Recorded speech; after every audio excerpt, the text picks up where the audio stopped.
in all of India is seeking revenge. And the Prime Minister has given the go-ahead to the Indian Armed Forces to pick a time and place of their choosing to go out and punish Pakistan. But today was painful for all Indians, but most so for the families of those CRPF Jawans whose loved ones died in Pulwama.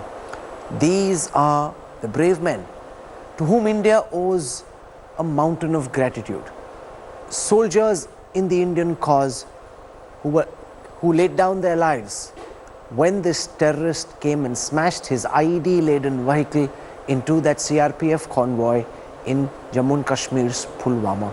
We start by showing you this report on the family members of all those who are today in grief, bereaved by this terror attack. India stands united with every one of them.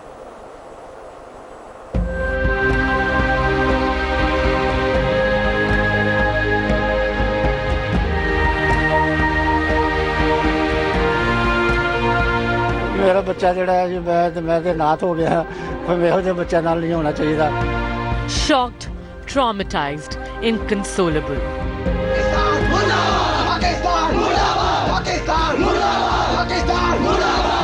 These are the voices of families who lost their dear ones in the horrific terror attack in Pulwama.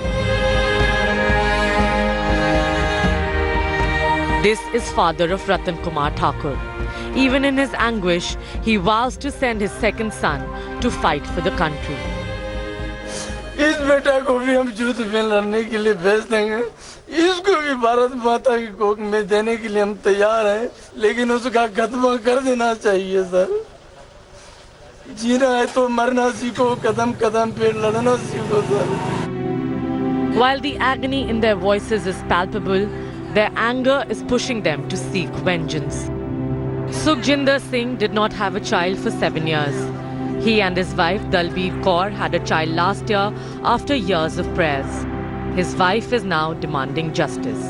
मेरे पति दी जो शहादत होई है ओदा बदला लिया जावे पाकिस्तान कोलों. Narayan Lal Gujar's family is proud that their son was martyred in the line of duty. They appeal to the Prime Minister to wipe out terrorism from India. मैं नरेंद्र मोदी जी से निवेदन करना चाहता हूं कि आप ये टेररिज्म का भी नामो निशान मिटा दो. Victims of terror are from all corners, from Punjab to Kerala to Assam. A country united in grief, even as it vows to get justice for the brave hearts, the loss of these families will never truly be compensated.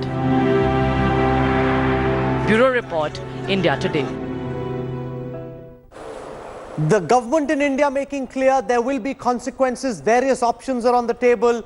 Over the next 15 minutes, I will take you through some of the array of options that currently are being looked at. And I want to make clear before you see even the first option, we have absolutely no idea what the Indian government will do. This information, just hold that for a moment. This information is based on various military journals, various war games that have been conducted, material that is already in the public domain. So this is not as if any secret information is being revealed on India Today. These are options that have been war gamed and looked at very, very closely. So let me take you through these options and let me introduce you to all the guests who are joining us. Tilak Deveshwar, former officer of the Research and Analysis Wing. General Dua, who was very active at the time of the Uri attack and was involved in what followed. General Rakesh Sharma with us also. So these are the guests in the studio. With us from the outside, representing the Bharatiya Janata Party at this time, Nalin Kohli. Representing the Congress, we've got Pawan Khera. Alisa Ayers is one of the leading South Asia watchers in Washington. She's joining us on this special broadcast from Washington, D.C. Ma'am, thank you. Welcome. We appreciate this. Jaidev Ranade, former officer in the Cabinet Secretariat, Research and Analysis Wing, expert on Pakistan. With us also is Vinod Bhatia, former Director General of Military Operations. Welcome, General. So I want to take you through option number one. This involves taking artillery guns up the hills, removing them from the vehicles in which they are moved around, putting them in pistol gun position, pounding Pakistani posts. So think for a moment, You're taking the guns up the mountains. You can take them via mule. You can have them sent to the extent possible by a helicopter, ferry them post. But you take the guns to as close as your border posts on the LOC. You are now looking over Pakistan and you fire on Pakistan. So that's the first option that's being looked at. Heavy use of the Indian artillery. You are in Indian soil. You are targeting Pakistan 30, 40 kilometers in or whatever distance you pick. General Sharma, I'll start with you. Option number one and the impact this has in taking out some of the military infrastructure of the Pakistani army. Not the first time it's being thought about. It's been done in the 90s. It's been done earlier. The artillery options, artillery duels have taken place of various kinds across the LOC. So it is well expected that this could take place. Either in direct firing role and indirect firing role, this is a expected option, and there would be equivalent retaliation from the other side also using artillery. No, but remember, whenever the artillery is used, General Dua, it's India that has the advantage, especially because of the topography along the line of control. When we were using heavy artillery in the early 2000s, even at that time, General Musharraf had to bow. He called for a unilateral ceasefire because the guns were dancing along the line of control, because Pakistani posts were being pounded, General Dua. I'll give you a little bit of a qualifier, Rahul. It's not always that, or at every place, that we are dominating them. Sure. It's give and take. But yes, at the point that you mentioned, we had better artillery guns, we had better emplacements, and I think we had a better punch. So yes, this option is always there on the table and is exercised often. Okay, I want to come now to option number two. This involves using the Indian Air Force. So Sukhoi 30 MKIs taking off from installations in the northern areas and then staying on the Indian side of the line of control, not crossing the line of control, pounding Pakistani military positions, and hypothetically speaking, taking out posts also in Bhavalpur, taking out the Lashkar headquarters in Muridke. The moment the Air Force comes into play, Tilak Deveshwar, all of that is possible. You've said you'll punish the perpetrators of Pulwama. That happens only when you take Masood Azhar down. One way to do it is through Air Force fighter jets. Certainly, it's, I'm sure, in the realm of possibility. But you know, you are then beginning with the escalation at such a high level. You know, when you use the Air Force to attack in depth in Pakistan, Bhavalpur, Muridke, other places, you're attacking Pakistan in real depth. No, you can also attack posts that are slightly further from the LOC. You have to pick where you want to attack. Yeah, so what I mean to say is that if you are using that option, if the army commanders decide to use that option, then that is declaration of war. As far as we are concerned, we are already at war. But then you are now declaring a regular war because you're crossing here the international border and you are attacking them in depth. So that is a consideration which will have to be considered by the army commanders. No, but for India, for the longest time, General Dua, this has always been the last option. For a country like the United States, for a country like Israel, this is always the first option. Why should they risk sending their special forces in, risk the possibility of their commandos getting blown up by mines? Using the Air Force is ordinarily, for other powerful countries, the recourse of the first resort. There is a bit of difference here, Rahul. I would agree with Tilak. What happens is that this is a LOC, okay? So when we are going to use Air Force as the first resort, or we want to use Air Force to, it is a declaration of war, like Tilak said very rightly. So while it's an option, I am not saying no, but then we have to be prepared for that option. So that is going... Each of these options, General Sharma, have consequences. Ladder. No, I just want to say it is going ahead in the escalatory ladder. Sure. But the point is, whatever we do, there are consequences. I would say that we have been anxious about the escalation issues from 1962 onwards. We didn't use the Air Force because there is a question of escalation. There needs to be certain escalation control. And if your target is struck like this, I'm sure they'll be told, okay, don't try anything further. We are just taking a revenge, as it was stated rightly, revenge as we wanted to take it, and thereafter period. But if there is retaliation on the other side, then there is escalation possible. I think the Air Force currently is talking, saying we can use the Air Force and there would be escalation control. I mean, it's an option which should not be just put in the basket saying that it will lead to escalation, so we shouldn't try it.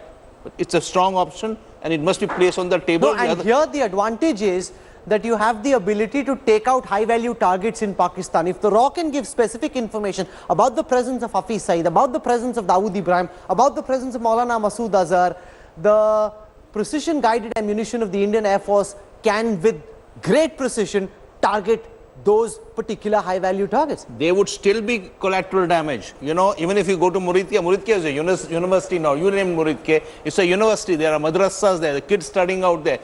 Collateral damage would take place even if there is a pinpoint target. Sure, that's important. And this is also where, and this happened during the surgical strikes as well, Indian assets across the LOC also come into play to give very specific information to ensure that there is success. There's no point in going and taking down a military installation or a terror infrastructure unless you're hitting the right people. Absolutely. Because, you know, you do this kind of a thing and you're not able to get who you want, it'll really be, you know, you won't get your what you were looking for. In fact, I would just add one other thing, that for the airstrikes, probably in concert with other options that one that you showed and others that will follow, I don't think so. The air option should be a standalone by itself. Sure. All of them are in concert with other options. None of them is to be looked at individually. I just want to get a word in before I go to option number 3 from Alisa Ayers in Washington. What's the view on the capital, ma'am? You know, we saw a strong statement from the State Department. Can we expect your mercurial president to back Narendra Modi and the Indian people at this time, or is this, in your view, a battle India will have to fight for itself, by itself? Hi, Rahul. I have to say, I feel as if I've been accidentally dropped into the wrong panel discussion. I mean, my focus is really on diplomacy and the importance of diplomacy. I think India has many diplomatic tools that it can still use before even beginning a conversation about this type of action. Your two previous guests just spoke about the fact that airstrikes deep into Pakistan is effectively declaring war. Well, I hope against hope that India and Pakistan do not go to war, because that could be potentially very, very harmful to both countries. Now, let me say this. We have seen that Pakistan is not upholding its basic obligations. We know that China has vetoed the designation of Masood Azhar in the UN Security Council, but the Jaish-e-Mohammed is already a designated terrorist entity under Security Council Al-Qaeda sanctions. That happened in 2001. So there is an international diplomatic component here where Pakistan clearly is not upholding its obligations. I think the United States should help raise this in the UN and focus on this as a real problem. Pakistan has to answer for not being responsible for its obligations as a UN member state. I think India has taken an important step with removing the MFN recognition to Pakistan. This is something that has been held out for a long time. There are many other diplomatic steps, and it's good to see India's Ministry of External Affairs and the PMO focusing on the important diplomatic work, that political work around the world that will be so important in these coming days. Okay, let me put that question to Nalin Kohli, National Spokesperson of the Bharatiya Janata Party. The word from Washington is, first assess and execute the diplomatic options before you say to the military commanders that it's time to act. The Prime Minister indicated very clearly he'd given the green signal to the military commanders to act. The word from various state capitals, from various world capitals will be attempt diplomacy first. Does the government believe that diplomacy could have a role to play in isolation, or do you believe diplomacy can only be one prong of India's comprehensive approach to tackling Pakistan, where the military option is clearly center stage? Nalin Kohli.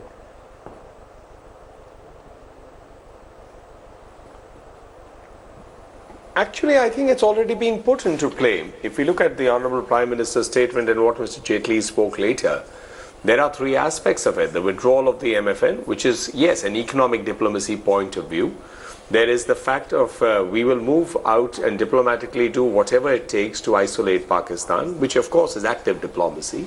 It's been done in the past. And the third was in terms of even getting the Convention on Terrorism and just the basic definition of terror, which is a third aspect of it. With regard to looking at this, I think in terms of what was coming across from the experts on your panel, If there was a choice between diplomacy and an escalated military option, I think perhaps that's how they're referring to it, but I don't know whether there is going to be what kind of option. That is really in the realm of those who are the experts of it within the government, as in the generals or the Northern Commander, the Defense Ministry, the Defense Minister, the Honorable Prime Minister, the Cabinet Committee on Security. Those options, but you know, whatever needs to be done has to be done when it has to be done. So I think that is something none of us on this panel would be able to say. But to answer your question back again, the diplomatic option has already been kick-started. Okay, and I want to come now to option number 3. Option number 3 in the various scenarios that can play out over the next few days and weeks. Let me just show you option number 3. This involves shallow, limited incursions by Ghatak platoons of the Indian infantry into Pakistan on a scale bigger than what we saw during the surgical strikes. So not just special forces, but you send in small portions of the Indian infantry into various posts on the Pakistani side of the POK and take down military infrastructure. General Dua. Well, this option is always on the table. What we did during surgical strikes was something like this, though you tried to make a distinction. Essentially, what happens is that there are these plans that we have. This is the time, like we said earlier, this is the time to execute those plans. Which plan will be executed is the call of the military leadership. I agree that at the present moment, the amount of snowfall that the J&K, especially Kashmir, has received, it would limit the options somewhat. But yet, while it may limit the range of options, however, options still exist. No, but there are multiple problems here. You've got landmines deployed in various places. While we have a general map of the landmines, knowing the specific locations is always a challenge. And the weather, especially north of the Pir Panjal, the weather, the inclement weather, the continuing snowfall, and all the snow that's currently on those mountain tops. Even the area south of Pir Panjal, it's not north of Pir Panjal alone. Areas immediately south of Pir Panjal, the areas of Punch, etc., are as bad as areas north of Pir Panjal. So the options get further restricted. And yes, it can be carried out. It would have its own problematic situations, but well, something can be done. To say that better options can be carried out in the lower ranges of the hills, which is in the region of Jammu, etc., certainly that's possible and can be done. Okay. Rajiv Bhatnagar is the Director General of the Central Reserve Police Force. It is his force that took the hit yesterday. He's the Director General of the force. He is with my colleague, India Today's Strategic Affairs Editor, Gaurav Sawant, who's in Srinagar. It is the CRPF that has bled. This is the man who commands the CRPF. He's speaking now to India Today. I want to go across to Srinagar. Gaurav. Vehicle laden with explosives rammed into a CRPF bus. That's a new dimension to the terror attacks in Jammu and Kashmir. With me is Rajiv Rai Bhatnagar, the Director General of CRPF. Sir, a new face of terror in the valley. What are countermeasures that you intend to take? When you look at the security scenario and the terrorist threat in the valley, there have been different phases where different threats have presented themselves. So on the assessment of the security scenario, countermeasures have been put in place, and as you would have seen, that the security agencies have the upper hand and they have been very successful in countering the terrorists and also have had huge successes in the past. This is a new threat that has come, and suitable countermeasures will be put in place against it. Do countermeasures mean that sanitize that road, have no civilian vehicle when large convoys move? I would not like to go into the details of the scheme that is being worked out, but we are looking at all aspects of this threat. Sir, a 78 vehicle convoy, 2,500 personnel moving at one point of time, was this in a way presenting too large a target to the terrorists? During the winters or during the monsoons, this is routine because the road is blocked for a certain amount of time, and convoys of this strength are routine. Even on the 4th, it was about the same strength. So that is not an issue. Right. A local radicalized youth in a vehicle, somewhere down the line, when you say we've had great successes and killed 250 terrorists, you may have killed terrorists, but that idea of terrorism, that radicalization, does the CRPF have a role to play in counter-radicalization, or the security forces? Is that where we are lacking? Everybody has to play a role in counter-radicalization, and all the agencies are working on it. Are we lacking there? I would not say that. We are countering the problem of radicalization also, and all the agencies with very good coordination and cooperation are working on that also. This terrorist, Adil, was a category C terrorist. He wasn't one of the top-notchers on the radar of the intelligence agencies. Jaish using terrorists like this, radicalizing him over several months, we are told. Is that a cause of concern, that terrorists like this, overground workers floating under the radar and succeeding? See, most of the tanzeems which are working here have got foreign terrorists and also have got local terrorists. And in terms of the radicalization and the recruitment, though as you are well aware, the recruitment is very much down in the last few months, and most of the tanzeems have been hit very badly. So we will look at the situation as it develops, and we will take effective countermeasures to contain them. Reach out to the political leadership or mosques or religious teachers for this counter-radicalization? Is that what is required? Like I said, that in counter-radicalization, everybody has a role to play. Mr. Bhatnagar, for the moment, many thanks for speaking to us here on India Today. Counter-radicalization perhaps is an attempt that needs to be made now. With cameraman Tariq Lone, Gaurav Sawant in Srinagar for India Today. And remember, it's often the ethos of the armed forces that you take along the boys from the battalion that suffered in a revenge operation. So even when the commandos are going in, they take along just a few soldiers from the regiment, the battalion that suffered the casualties, which is possible in whatever ground offense does take place. Let's now come to the next option. We've looked at covert military raids across the LOC. Let's now look at option number 4. This involves using precision-guided ammunition, like the BrahMos, for example, using missiles, taking down serious military infrastructure in Pakistan, move them close to the LC, have very specific information of what you want to go against. This could cause serious damage on the military installations of Pakistan or on the terror infrastructure, depending, General Dua, on what the military commanders decide to take down. Absolutely. I think this is a very clean option. This is it's going to be very precise. We have smart ammunition nowadays, and we'll be able to we'll have a devastating effect on a chosen target. Does the caliber of the weapons matter? Because mortars and artillery often use small arm fire, snipers as well. Yes. This is going one step up, where you start using in precision guided ammunition, you start using in the BrahMos missile. So if you use a BrahMos missile, you are escalating like the Air Force. Yes. Because BrahMos missile is 300 kilometers. So are we expecting we can use a range of other missiles available to us? Yes. And why gets restricted across to J&K? You should expand the borders across down south and say we can, the missile, if a missile is to be used, it can be used anywhere else. As an option, fantastic. But an option, why restricted to J&K alone? We won't even find suitable targets to fire a strong missile and take on a target in J&K as we would find down south. Okay, let's now come to the last option that we are putting out. Remember, this is just a sampling of the options, and the choice ultimately is of the Indian military commanders, and no one has any say in that. But this is just some of the options. This is where this was done in 1971, but a lot has changed since. Economic blockade of Pakistani posts, especially Karachi, we did very successfully in 71. Pakistan now has the kind of submarines they didn't do then. So you can't send in Indian destroyers, frigates close to the Pakistani harbour, given that they've got very sophisticated Chinese submarines, sir. But it would take time.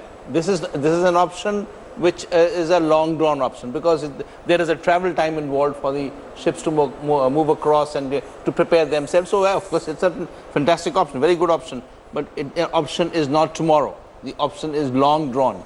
It would General Dua. Yeah, I agree that the option will take some time, but I don't, in any case, we are not launching tomorrow. We will launch at the time and place of our choosing.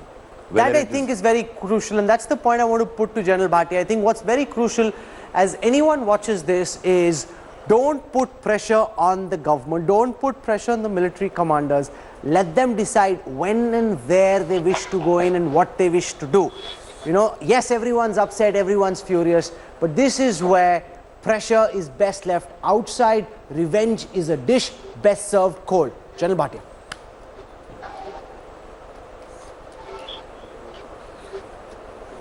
Absolutely. We should not come under any pressure, especially domestic pressure. Because time is not at a premium. This has been continuing 30 years now. We have to hit them hard, hit them where it hurts, and there are multiple options available.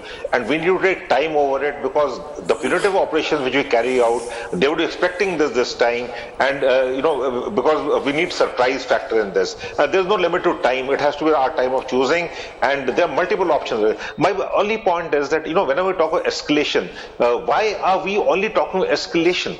Pakistan also has to understand this particular attack is an attack not on a CRPF convoy or a bus. It's an attack on India. It's an attack on a Nishan. So we need to give a befitting reply at our time. We also have to understand what are the end political objectives for this. And the political objectives are very categorical, very clear, and the military objectives and the options will be derived from the political objectives. And this also that's where Pawan Khera, I think the Congress party is worthy of some applause today and some gratitude as well, that you didn't politicize it. This wasn't the usual Khera versus Kohli kind of debate. Rahul Gandhi had the grace, the maturity to say, we back the Prime Minister, we back the government, let them decide what to do, we will not play politics. And I think that really is sending out a very strong message of political unity to Pakistan. Pawan Khera, well done for that.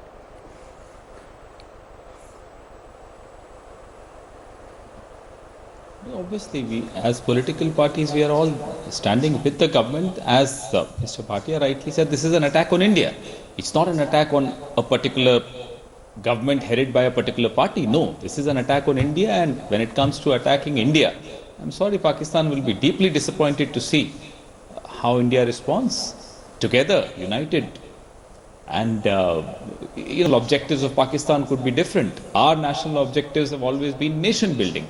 But when it comes to anybody attacking India, yes, we know how to reprioritize ourselves, we know how to come together, and we know how to give a befitting response. Jaidev Ranade, what's your reading of the timing, the motive, the selection of target?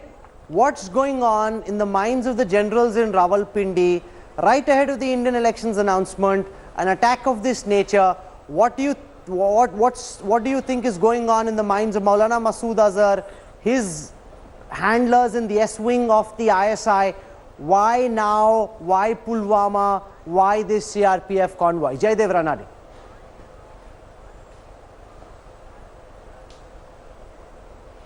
And also, Rahul, we shouldn't stop at Masood Azhar and the S-wing of the ISI. It goes much higher. Approvals would have come from on high. So I think they're all culpable. But let me put 3 points in front of you when we are looking at why it happened now. The first is, it of course confirms that the Jaish-e-Mohammed's terror infrastructure, funding, support has remained intact, and this regime which has come in now has done nothing to alter it. Their aim remains Kashmir and creating mayhem, creating terror and breaking it up. And this is, let's not forget that the first statement that Imran Khan made, he identified Kashmir as the main issue. Secondly, if I may just say, that with the changing situation in Afghanistan, Pakistan feels it now has more of traction with the United States, and it is going to use that, in addition to its friendship, if I may say, with China. China is the only large country that is really backing it, and that is why they feel emboldened and they feel they can carry it out. I was just, if I may just comment, I was also hearing the comments that were being made, and I think there are 2 points that I would like to say. First, I hope this doesn't become a case of impotent rage, that we talk about action, we talk about doing things, and then there is some superficial action that takes place. I think what is needed now is visible action. And I agree with a couple of the comments that were made, including that by General Bhatia. Let's take our time, but when we hit, let's hit very hard and let's hit deep. It should not be confined hit hard, to the hit LAC. deep. It should Alisa Ayers, you can see from a cross-section of views from thinkers from different spheres that, while the diplomatic options will be pressed into surveys, the public sentiment in the country at this time is to hit hard and to hit deep and to strike so hard that Pakistan's terror infrastructure is crippled in a way that this proxy game that's been going on for the last 3 decades is brought to a finality. You know, that's the sentiment. Whether the world likes it or not, what the view on Washington DC may be, is only a peripheral fringe issue for us. This is our battle. Prime Minister Modi making clear, we will fight it. I hear that loud and clear, and India's anger at having to suffer these terrorist attacks is completely understandable. I think what you're facing right now is a very, very complicated situation heading into elections, tremendous political pressure, obviously, and also pressure to ensure the security of the citizens of India. So that presents, I mean, I'm focused on diplomacy. Certainly from my perspective, I would advocate that the United States should step up and use more of the tools that it has not yet employed in creating more pressure on Pakistan to deal with this terrorist infrastructure. We have begun constricting some of the security assistance that has been completely suspended from 2018 forward, but there are other tools that we could use. And that has not gone through its complete array of options, just as India has not been able to use all of its array of diplomatic options. I know that it has kickstarted its diplomacy on this effort, and I think the diplomacy is crucially important to allow to work. Okay, I want to show you a report on Ahmed Amit Dar. He is the perpetrator of the attack. He is the lowest grade in the terror food chain, but he's the one who was driving that SUV which rammed into a CRPF convoy, causing all these deaths. Abhishek Bala, defense editor, files this report from Srinagar on the Jaish-e-Mohammed terrorist, a local Kashmir boy from that area. So he knew the lay of the land, he knew the lanes and the corners and the nooks and crannies, and he was waiting in an alleyway for the CRPF convoy to come. He had support from the Hamdads, his other terrorists, looking out on that convoy, telling him exactly when to move. Let's take a look at at all that we've been able to gather about the man who executed this terror attack.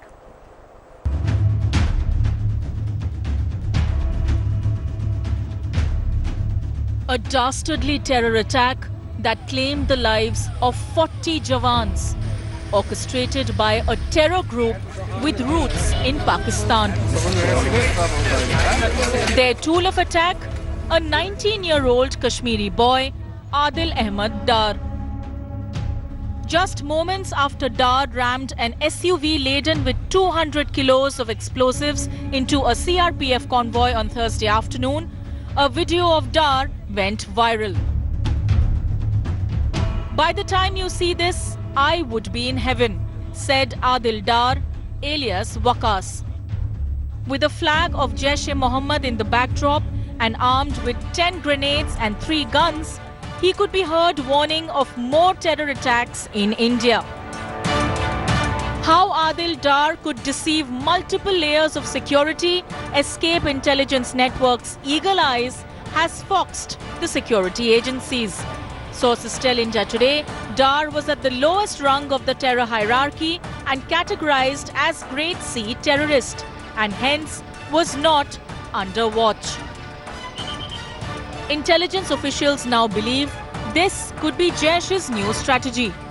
Use young, local Kashmiris who keep a low profile and escape the strong gaze of counter-terror agencies. This teenager from Gundibag joined terror ranks last year. A mason by profession, Dar had gone missing on March 19, 2018. He was with Zakir Musa's Ghazwat-ul-Hind before shifting his loyalties to Jaish-e-Mohammed. Dar's father has denied any knowledge of his son's terror links. He says Adil was studying in class 12 and when he left home last year, he never returned. Gulam Hasan Dar. Kismu se padante kya? Yasat para bahime.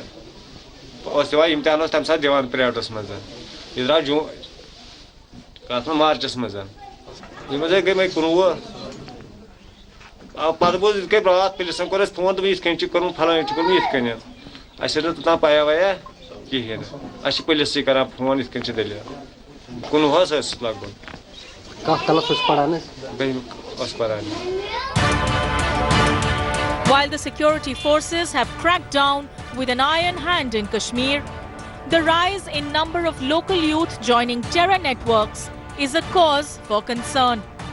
The Pulwama attack shows how easy it is for Valley's youth like Adil Dar to fall prey to the lure of terror groups. Bureau Report, India Today. So Adil Dar was trained by a highly qualified Afghan war veteran. It was many weeks ago in January that we reported the presence of Abdul Rashid Ghazi. He is a close associate of Jaish chief Maulana Masood Azhar. He is a war-hardened ID expert from Afghanistan. He was sent across by Maulana Masood Azhar because two of Azhar's nephews had been taken down by the Indian security forces. And he is the one who trained Dar on these IDs. Now what we don't know is how many other people were trained by him as well. Ghazi is a Jaish commander. He's a trained expert on improvised explosive devices and explosives.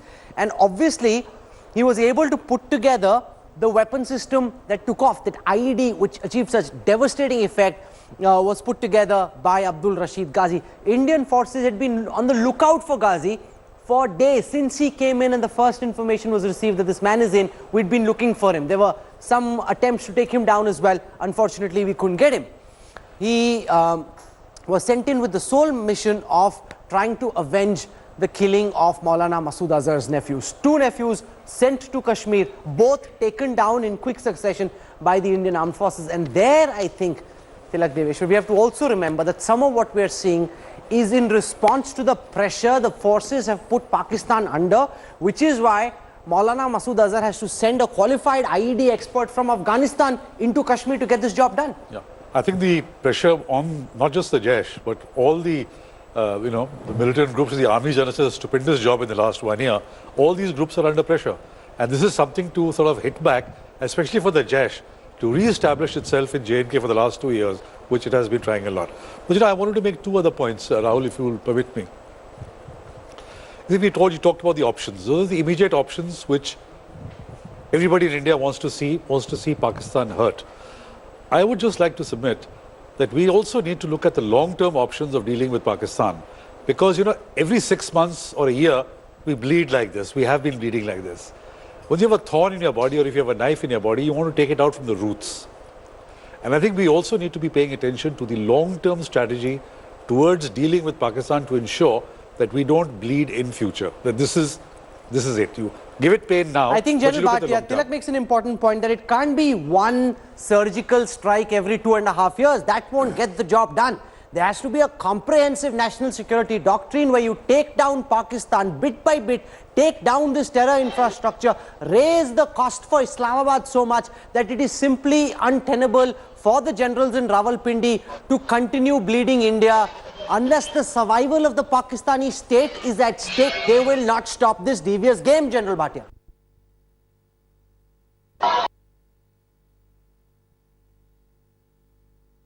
Absolutely. War has to become a high-cost, low-effect war. And that's what we need to do. We need to have a Pakistan strategy in place for the near to mid-term and the mid to the long-term. Because we keep talking escalation. I'm not a warmonger. We don't need war. Yes, war is not an option.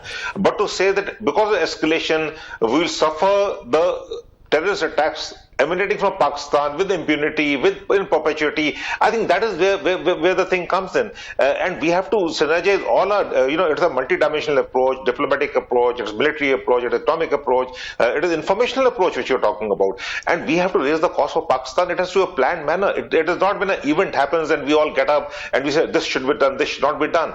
It has to be a proper approach, thought out approach, and we have to be consistent about it. It is not event based. It is a Pakistan while the government has sent out a strong message today, I think from the gamut of the strategic affairs experts we've been listening to, it's very clear that the government hasn't been consistent. If you believe terror infrastructure needs to be dismantled, that needs to be a consistent policy.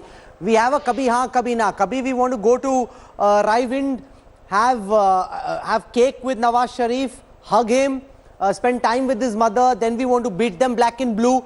So we've also, under your government as well, flipped and flopped. The mistakes that the Congress made have been repeated by the Bharatiya Janata Party. It's not like you've been like Arjun with one clear, concise view on what to do with Pakistan and how to deal with this rogue nation.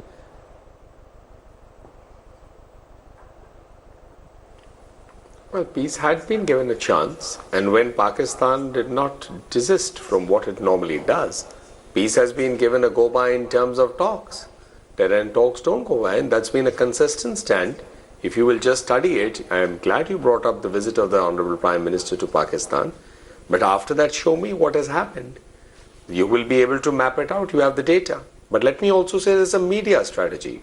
With due respect, I belong to the school of thought that clearly says and believes in what Margaret Thatcher says, that you start glorifying a terrorist, giving them undue time on television, in the media, it's oxygen to them.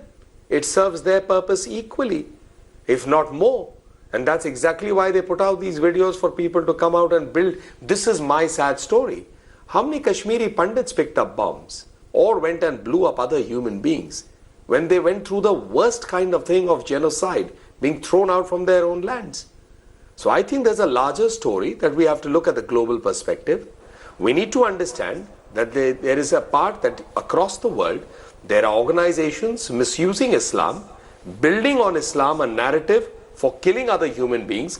Muslims are also equally being victims of it across the world, and Muslim organizations are working to counter it. That's how when an ISIS narrative comes out in Kerala, you have madrasas working with the government, with the armed forces, the intelligence agencies, parents, school teachers, etc. to de-radicalize. So there are multiple facets of it.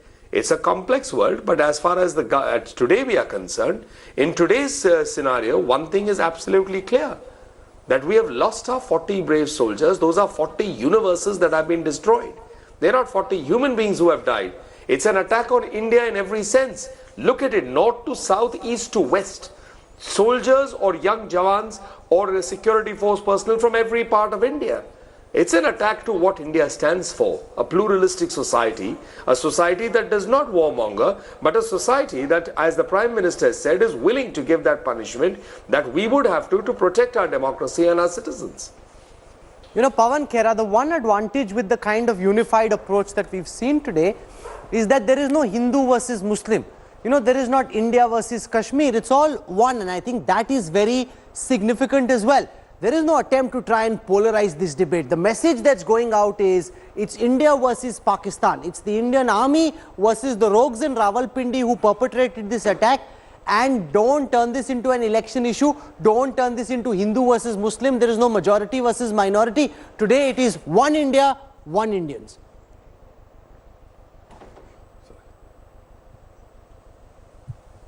Absolutely. Any such approach which treats the Indian Muslim as an extension of Pakistan is a very, very faulty approach, and I'm glad nobody is trying to go down that road.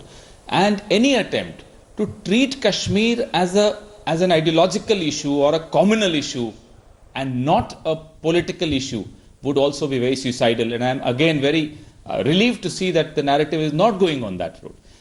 This is not the day, however, to list the list of flip-flops and mistakes done by the government. No, that's for another day. Right now, I agree with Nalin Kohli.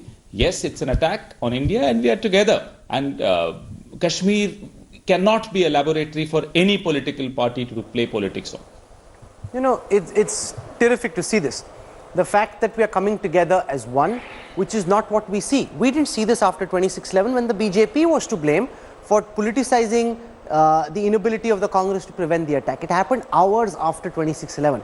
It happened after Uri as well, when the Congress at that time started attacking the Bharatiya Janata Party, saying, "Aapne kuch nahi kiya." This is when we stay united as one, and that's the message that is going out. I want to thank all our guests for joining us, General Bhatia, Nalin Kohli, Pawan Khera, Jaidev Ranade, to the two guests in the studio, General Dua and Tilak Devesh. Thank you very much, sir, for joining us. We're slipping into a break. We'll have a lot more for you. We've set up a war room, a military war room, where we'll show you where the terrorist came from, how they executed this attack. We'll also look at what's happening in Bhavalpur. Bhavalpur in Pakistan is the headquarters of the Jaish-e-Mohammed. It's a massive facility. It's not as if they are hiding in tents or in bunkers. There is a flourishing facility. Jaish-e-Mohammed Chief Maulana Masood Azhar has flourished ever since Imran Khan became Prime Minister. He and his outfit backed Imran Khan's candidature and his campaign. We will look at India's enemy number one, the man the Prime Minister has promised to take down. When he says the perpetrators of Pulwama will be taken down, it's very clear Maulana Masood Azhar is in India's crosshairs. He is the man who Atal Bihari Vajpayee, Jaswant Singh and the previous NDA government set free. He was sent to Kandahar on board an Indian plane. Ajit Doval, who's now our national security advisor, was on board that plane. That was the original sin. This is an opportunity to take revenge. This is an opportunity to remedy that sin. We will look at Maulana Masood Azhar, how he's flourishing in Pakistan and what we need to do about him when we come back on the other side of a quick break. Stay with us.